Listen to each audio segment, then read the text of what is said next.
சாய்ராம். இது கேள்வி பதில்.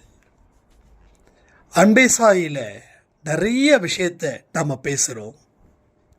நிறைய கேள்விகளும் உங்களுக்குள்ள வருது. அது கேள்விகளாக இருக்கக்கூடாது, அதுக்கு பதில்களும் கொடுக்கணும் அப்படின்றதுக்காகத்தான் இனி இந்த பதிவு உங்களுடைய கைக்கு கிடைக்கிறது போல நம்ம பப்ளிஷ் பண்ண போகிறோம். அதாவது ஏன் உங்களுக்கு கேள்விகள் வருது தெரியுமா? இப்போதான் உங்களுக்கு நம்பிக்கை பொருந்திருக்குது. நம்பிக்கை பிறந்தால் 1000 இல்லை, லட்சம் கேள்விகள் வரும். அதனால சாயப்பாவுக்கு நன்றிகளை சொல்லுங்க. பதில்கள் சில பேர் வச்சிருப்பாங்க. என்ன தெரியுமா?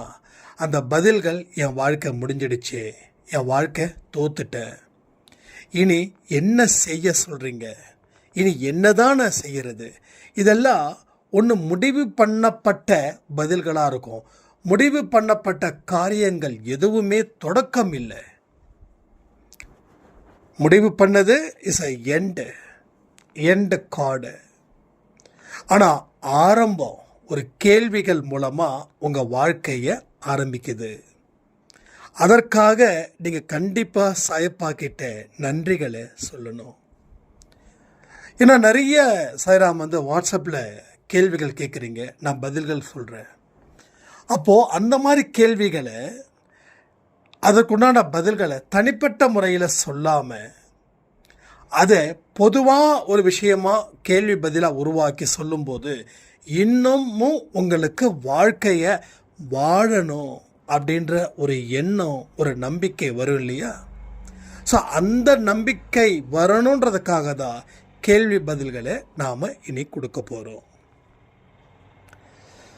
ஸோ ஒரு விஷயத்துலேருந்து ஆரம்பிக்கலாம். இன்றைக்கி 12 மணிக்கு கொடுத்த பதிவில் நான் இந்த சப்பாத்தி பற்றி பேசியிருக்கேன். அதே போல் நம்ம அன்பே சாய் குடும்பத்தில் இருக்கிற ஒரு சாய்ராம், நேம் சரசு, அவங்க சொன்னாங்க, ஆனால் எனக்கும் 2 நாளாக சப்பாத்தி சாப்பிடணும் நினச்சேன். ஆனால் அந்த சப்பாத்திலாம் போட்டு பிசைஞ்சு அதுக்கெல்லாம் ஏகப்பட்ட வேலை இருக்கும், அதனால் வேண்டாம் அப்படின்னு நினச்சி நான் அரிசி ஊற வச்சு தோசையோ இட்லியோ செய்ய போகிறேன்.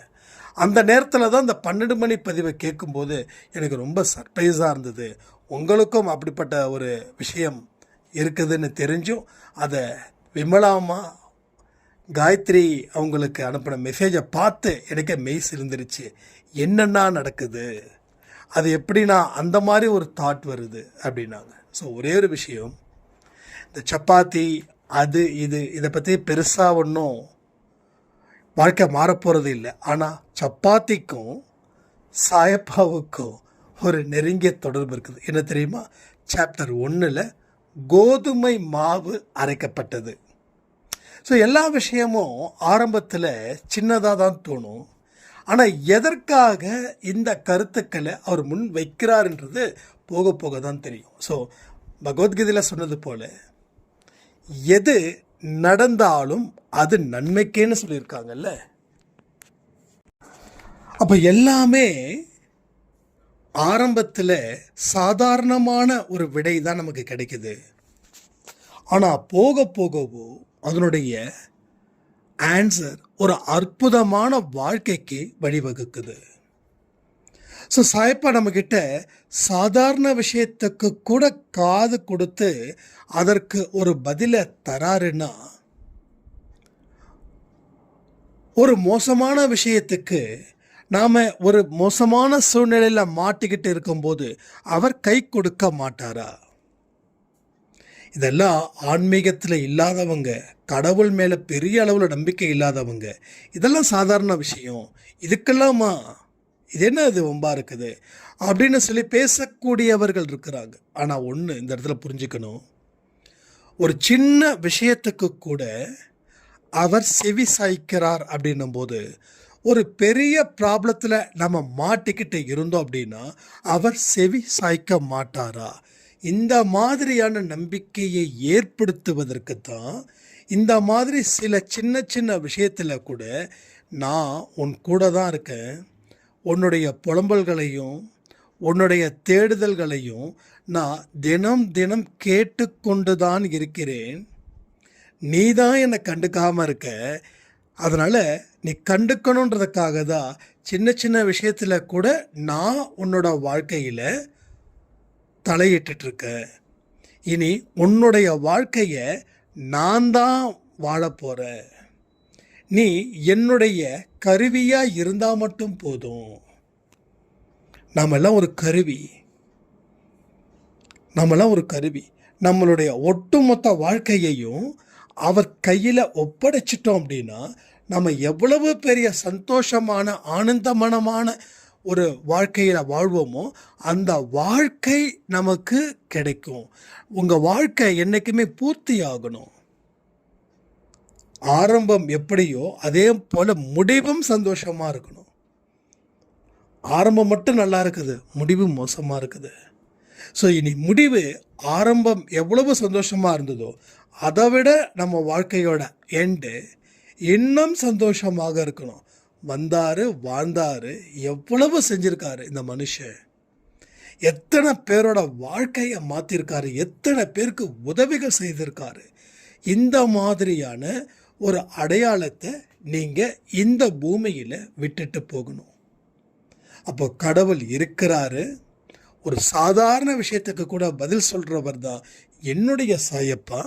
ஸோ என்னை எந்த இடத்துலையும் தவிக்க விடமாட்டார். ஸோ இந்த மாதிரியான ஆழமான விஷயங்களை நீங்கள் உங்கள் ஆழ் மனசில் பதிய வைக்கணும், மேலோட்டமாக பதிய வைக்கக்கூடாது. அப்போ தான் நம்ம கண்களில் இருந்து வரக்கூடிய ஒரு கண்ணீரும் நம்மளை காயப்படுத்தாமல் இந்த ஒரு கண்ணீரும் என்னை வாழ வைக்கும். ஏன்னா சாதாரண ஒரு விஷயத்துக்கே என்னுடைய சாயப்பா எனக்கு குரல் கொடுக்கும்போது நான் இப்படி கண்ணீர் விட வேண்டிய ஒரு கட்டாயத்தில் இருக்கிற என்னுடைய வாழ்க்கையை அவர் மாற்ற மாட்டாரா? என்னோட வாழ்க்கையை ஒரு உயர்வான நிலைக்கு ஏற்படுத்த மாட்டாரா? ஒரு உச்சத்தில் என்னை வாட வைக்க மாட்டாரா அப்படின்னு நினைக்கும்போது வந்த கண்ணீர் கூட அந்த கண்ணீரே இல்லாத ஒரு முகமாக போயிடும். ஸோ அதனால் சாதாரண விஷயம் தானேன்னு சொல்லி அதை அலட்சியப்படுத்த வேண்டாம். ஒரு சாதாரணமான விஷயங்கள் தான் உங்கள் வாழ்க்கையில் அற்புதத்தை கொடுக்க போகுது. எவ்வளவு பெரிய தேராக இருந்தாலும் அந்த தேர் அச்சாணின்ற ஒரு சின்ன இது இல்லைன்னா அந்த தேரே ஓடாது. அதுபோல் நம்பிக்கையை ஏற்படுத்த கடவுள் நமக்கு பல வழியில் செய்திகளை சொல்லிக்கிட்டே இருக்காரு. நாம் இனிமேலாவது அதற்கு உரிய இடத்துல நம்ம வாழ்ந்து நாம் சாதிக்கணும்னு சொல்லி இந்த கேள்வி பதிலை நான் முடிக்கிறேன். ஜெய் சாய்ராம்.